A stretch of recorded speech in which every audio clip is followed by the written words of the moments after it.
కాంగ్రెస్ మహిళా నేతల ధిక్కార స్వరం ఇప్పుడు చర్చనీయాంశంగా మారింది.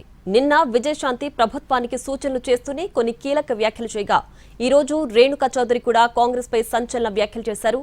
తెలంగాణలో బీజేపీ కాంగ్రెస్ పుంజుకుంటున్నాయని ఎంపీ రేణుకా చౌదరి అన్నారు. అసంతృప్తిగా ఉన్న కాంగ్రెస్ నేతలను బీజేపీ నేతలు గుర్తిస్తున్నారని, కాంగ్రెస్ మేలుకోవాలంటూ రేణుకా చౌదరి వ్యాఖ్యానించారు. మరోవైపు షాబాద్ నరమేధంలో పోలీసుల నిర్లక్ష్యంపై విజయశాంతి ఆగ్రహం వ్యక్తం చేశారు. తెలంగాణ మహిళల భద్రతపై ఆందోళన వ్యక్తం చేసిన విజయశాంతి పోలీసుల తప్పిదమే 6 ప్రాణాలు తీసిందని అన్నారు. శాంతి భద్రతల విషయంలో రాజీ పడొద్దని ప్రభుత్వానికి విజయశాంతి సూచించారు.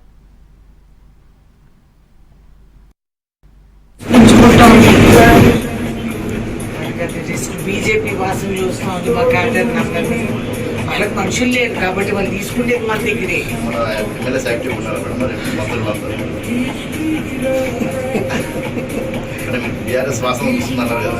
వాళ్ళకి అలవాటు వాళ్ళు పెట్టుకుంటారు కదా, బీఆర్ఎస్ పుంజుకుంటాం. బీజేపీ వాసన చూస్తాం మా క్యాడర్ నంబర్ని వాళ్ళకి మనుషులు లేరు కాబట్టి వాళ్ళు తీసుకుంటేది మన దగ్గరే.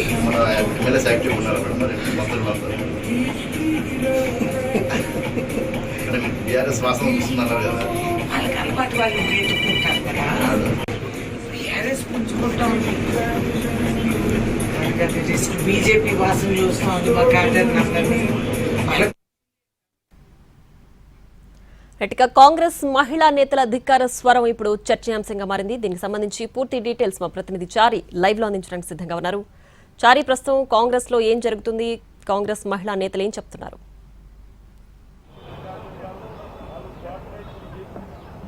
కాంగ్రెస్ పార్టీలో ఉన్నటువంటి ఇద్దరు మహిళా కాంగ్రెస్ నేతలు కొన్ని కీలకమైనటువంటి వ్యాఖ్యలు చేశారు. కొద్దిసేపటి క్రితమే మీనాక్షి నటరాజన్ కలవడానికి వచ్చినటువంటి ఎంపీ రేణుకా చౌదరి తెలంగాణలో బీజేపీ బీఆర్ఎస్ బలపడేటువంటి ప్రయత్నం జరుగుతుంది, ఇవి పుంజుకుంటున్నాయి. కాంగ్రెస్ లో అసంతృప్తులు ఎవరైతే ఉన్నారో వాళ్ళపై బీజేపీ ఫోకస్ చేసింది. కాంగ్రెస్ పార్టీ కూడా సంసిద్ధం అవ్వాలి, అందుకు సంబంధించినటువంటి వ్యవహారాల మీద అనేటువంటి అంశాన్ని రేణుకా చౌదరి చెప్పారు. అయితే నిన్న విజయశాంతి ఎమ్మెల్సీగా ఉన్నటువంటి విజయశాంతి షాబాద్ లో జరిగినటువంటి ఘటనకు సంబంధించినటువంటి ఎపిసోడ్లో నిందితుడు ఆత్మహత్య చేసుకున్నంత మాత్రాన ఈ ఎపిసోడ్ పై ముగిసినట్టు కాదు, కానీ మహిళల భద్రతకు సంబంధించినటువంటి విషయంలో అనేక భద్రతకు సంబంధించినటువంటి విషయంలో ప్రభుత్వం పూర్తి స్థాయిలో భద్రత కల్పించాలనేటువంటి అంశంతో పాటు మహిళలు కొంత ఆందోళన కూడా ఉన్నట్టు విజయశాంతి నిన్న ఫేస్బుక్ లో ఒక ట్వీట్ చేశారు. ఈ 2 ఎపిసోడ్లకు సంబంధించినటువంటి విషయాలు కనుక చూస్తే కాంగ్రెస్ పార్టీలో మహిళా నేతలు 2 భిన్నమైనటువంటి వాదనలు వినిపిస్తూ వస్తున్నటువంటి పరిస్థితి అయితే ప్రస్తుతం కనపడుతుంది. కాంగ్రెస్ పార్టీలో అసంతృప్తిగా ఉన్నటువంటి వాళ్ళ మీద బీజేపీ బీఆర్ఎస్ 2 ఫోకస్ చేసినటువంటి అంశంలో కాంగ్రెస్ పార్టీ నాయకత్వం ఎలా ఫోకస్ చేయబోతుంది, వాటిని ఎలా కంట్రోల్ చేయబోతుంది అనే దానికి సంబంధించినటువంటి చర్చ ఒకవైపు. ఇక ఎమ్మెల్సీ విజయశాంతి అడపదడప ట్వీట్లు చేస్తూ ప్రభుత్వానికి సంబంధించినటువంటి ఎపిసోడ్ మీద తప్పుపడుతూ వస్తున్నటువంటి సందర్భాలను చూస్తున్నాం. దాంట్లో ఇది తాజాగా జరిగినటువంటి షాబాద్ లో జరిగినటువంటి ఘటనకు సంబంధించినటువంటి విషయంపై ప్రభుత్వానికి అలాగే పోలీసు వ్యవహరించినటువంటి తీరును కూడా ఆమె తప్పుపడుతూ వచ్చారు.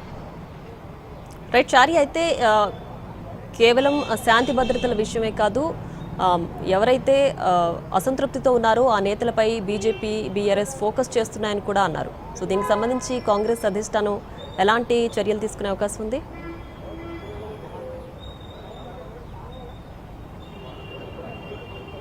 విజయశాంతి గతంలో కూడా ఇలాంటి కామెంట్స్ నే చేశారు. ఈ రోజు నిన్న చేసినటువంటి ఫేస్బుక్ లో చేసినటువంటి కామెంట్స్ కు సంబంధించినటువంటి విషయంలో కూడా పార్టీ కొంత ఆరా తీస్తున్నటువంటి పరిస్థితి అయితే కనపడుతుంది. పార్టీలో చాలా మంది నాయకులు గడిచిన కొద్ది రోజులుగా పార్టీకి నష్టం చేసే తరహాలో కామెంట్స్ చేసినటువంటి నేపథ్యం ఒకెత్తైతే విజయశాంతి చేసినటువంటి దాంట్లో సూచనలతో పాటు పోలీసులు శాంతి భద్రతలకు సంబంధించినటువంటి అంశాన్ని లేవనెత్తినటువంటి సందర్భంగా వీటన్నిటి మీద కూడా పార్టీ నాయకత్వం నాయకులతో మాట్లాడేటువంటి అవకాశం అయితే కనపడుతుంది. ప్రస్తుతానికి ఇద్దరు నాయకురాలు చేసినటువంటి కామెంట్స్ అయితే పార్టీలో కొంత హాట్ టాపిక్ గానే మారుతున్నటువంటి సందర్భంగా చూడొచ్చు.